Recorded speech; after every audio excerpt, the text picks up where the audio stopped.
এই লক্ষ্য আসলে কি? এই লক্ষ্য তাই যা আমরা পেতে চাই। এই সংসারে সুখী কে হয়? সুখী সেই যে তার লক্ষ্য পেয়ে গেছে। দুঃখী কে হয়? দুঃখী সেই যে তার লক্ষ্য এখনো পায়নি। এবারে প্রশ্ন এখন এটাই যে লক্ষ্য সবাই পেতে চায়, লক্ষ্য পাওয়ার জন্য সবাই প্রাণপণ চেষ্টাও করে, তাহলে সবাই তাদের লক্ষ্যে পৌঁছতে পারে না কেন? ঠিক আছে, কোথাও না কোথাও কিছু না কিছু কমতি থেকেই যায়, যাই বাধা থাক। আজকে আমি আপনাকে একটা উপায় বলবো এই লক্ষ্য পাওয়ার জন্য। একটা কাগজ নিন, তাতে একটা চিহ্ন বানান, সেটাই হবে আপনার লক্ষ্য। এবারে সেই লক্ষ্যে পৌঁছানোর একটা পথ বানান। এবারে এই যাত্রাকে ভিন্ন ভিন্ন ভাগে বিভাজন করে দিন। এবারে এটা হলো আপনার পরিকল্পনা। এবার এই পরিকল্পনা ক্রমানুসারে আপনি পালন করতে থাকুন, এটাই হবে আপনার চেষ্টা। এবার এইভাবে যদি আপনি চেষ্টা করতে থাকেন, যাই আপনার কল্পনা হোক না কেন, তা বাস্তব অবশ্যই হবে। তাহলে এই কল্পনাকে বাস্তবে রূপান্তরিত করুন। এইভাবেই নিজের পরিকল্পনা পালন করতে থাকুন। আপনার যাই কল্পনা থাকুক বা যাই লক্ষ্য থাকুক, তা বাস্তবে পরিণত হয়ে আপনার হাতে অবশ্যই আসবে। রাধা রাধা। কথা মানুষের পাওয়া সবচেয়ে অদ্ভুত উপহার। এই কথাই মানুষকে এই সংসারের সমস্ত প্রাণীর থেকে ভিন্ন করে তোলে, সংসারের সবচেয়ে উপরে নিয়ে যায়। এই কথার কারণেই আমরা একে অপরের সাথে ভাব আদান প্রদান করি। আমি আমার মনের ভাবনা অন্য কাউকে ব্যক্ত করতে পারি, অন্য কেউ তাদের ভাবনা আমাকে ব্যক্ত করতে পারে। এই কথাই আমাদের সবচেয়ে বড় ঢাল। এবারে দেখুন, আপনি নিশ্চয়ই লক্ষ্য করেছেন, কারোর কথা মধুর হলে লোকে তাকে ভালোবাসে, তাকে নিজের বন্ধু বানায়। সেইভাবেই যদি কারোর কথা কঠোর হয়, তাহলে লোকে তাকে ঘৃণা করে, তাকে নিজের শত্রু মনে করে। এই কথাই ভাষা হয়ে আমাদের ইতিহাস রচনা করে। তবে আমরা কি সত্যি বাণীর বিষয়ে অতটাই ভাবি যতটা আমাদের ভাবা উচিত? ভেবে দেখুন, মানুষের কথা বলতে শিখতে কত সময় লাগে। কোনো বালক 1.5 বছর বয়সে কথা বলতে শেখে, কেউ 2 বছরে, কেউ 3। এবার দেখুন, মানুষ 1.5 বছর বয়সে কথা বলতে শিখে গেলেও তার কি বলা উচিত এটা সারা জীবনেও শিখতে পারে না। এর উপরে মনোনিবেশ করুন, এটা বোঝবার চেষ্টা করুন কি বলা উচিত। নিজের কথা শুদ্ধ করুন, নিজের কথা মধুর করুন, আর সেই মধুরতার সাথে আমার সঙ্গে বলুন রাধা রাধা। ক্রোধ, লোকে বলে যে এই ক্রোধ পাপেরই মূল। কিন্তু সত্যি কি এই ক্রোধ পাপের মূল? একটু ভেবে দেখুন, এই ক্রোধ বাস্তবে আসলে কি? এই ক্রোধ একটা অনুভূতি যা আপনার মধ্যে হঠাৎই অসীমিত তেজ সঞ্চালন করে।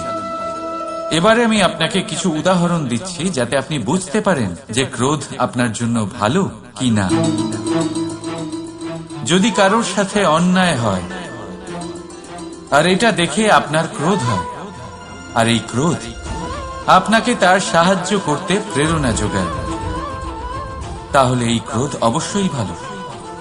যদি কোথাও আপনি দেখেন যে কোনো নারীর উপরে অত্যাচার হচ্ছে আর সেটা দেখে আপনার ক্রোধ হয়, আর এই ক্রোধ আপনাকে তার সাহায্য করতে সাহস যোগায়, তাহলে এই ক্রোধ অবশ্যই ভালো।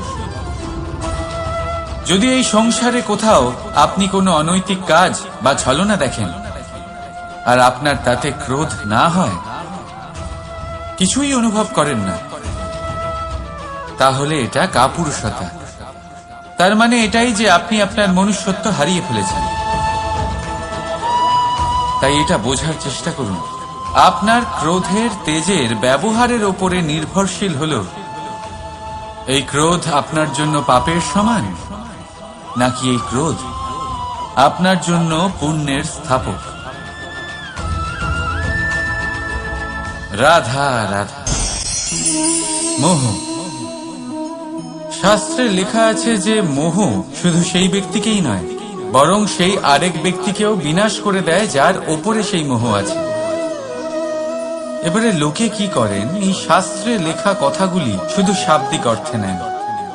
এই মোহ দেখুন, এটা শুভও হতে পারে, শুধু এর রূপ ভিন্ন ভিন্ন হয়। এটা ভালো করে বুঝতে হবে। এবারে মোহ যদি কোনো বস্তুর উপরে থাকে তাহলে তা লালসা হয়ে যায়। মোহ কোনো বিশেষ ব্যক্তির উপরে হয়ে গেলে তা প্রেম নয়, আকর্ষণ হয়ে যায়। মোহ কোনো চাহিদার উপরে হয়ে গেলে তা বাসনা হয়ে যায়, বানাতে চাইবে। ভেবে দেখুন, সিদ্ধান্ত আপনার। রাধা রাধা।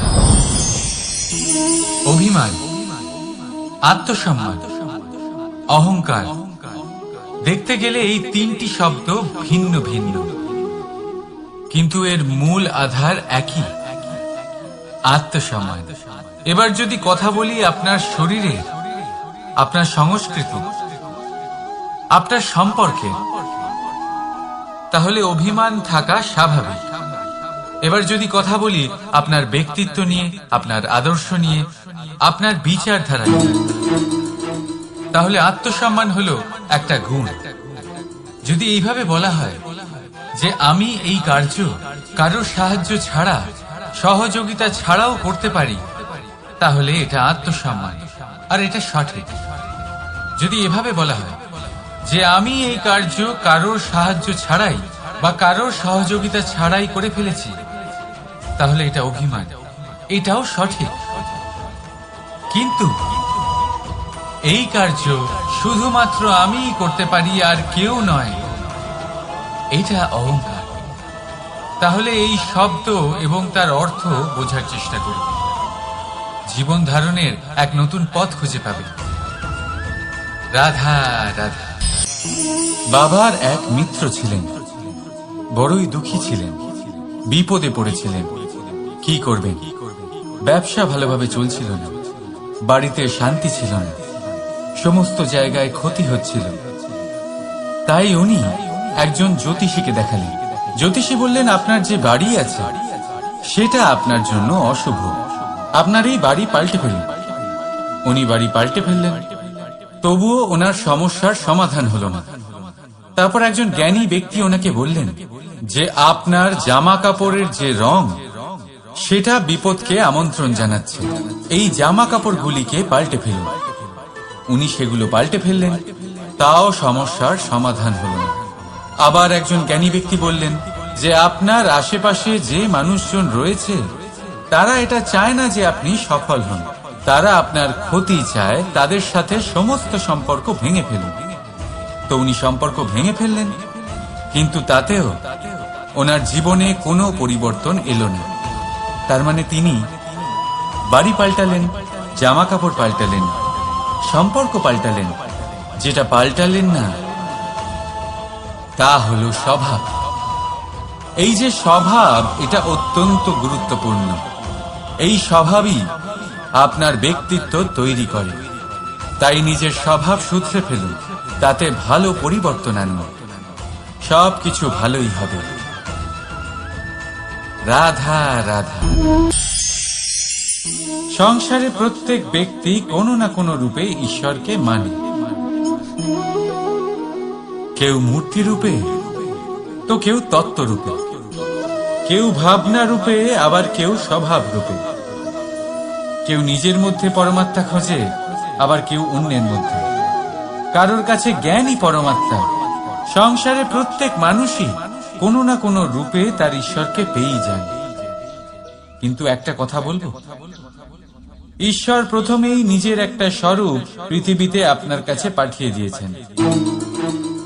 সেই স্বরূপ হল আপনার মাতা, আপনার মা, সেই মা যিনি আপনাকে জন্ম দিয়েছেন। কিন্তু প্রত্যেক মায়ের মধ্যে ঈশ্বর অবশ্যই থাকে। রাধা রাধা। আপনি নিশ্চয়ই দেখে থাকবেন যে প্রদীপের নিচে অন্ধকার থাকে। যে প্রদীপ সংসারকে আলোকিত করে সেই প্রদীপের নিচেই অন্ধকার। এবারে অনেক মানুষ আছে যারা এই বিষয়টা এইভাবে দেখে যে ব্যক্তি নিজের সমস্যার সমাধান করতে পারে না, আর গোটা সংসারকে উপদেশ দেয়। কিন্তু এইটা দেখার আরো একটা দৃষ্টিভঙ্গি আছে, আর সেটা হচ্ছে যে স্বয়ং জ্বলে সংসারকে আলোকিত শুধু সেই করতে পারে যা রাধার বড়ই শীতল হয়। এই সংসারের পথপ্রদর্শক সেই হতে পারে, এই সংসারকে দিশা সেই দেখাতে পারে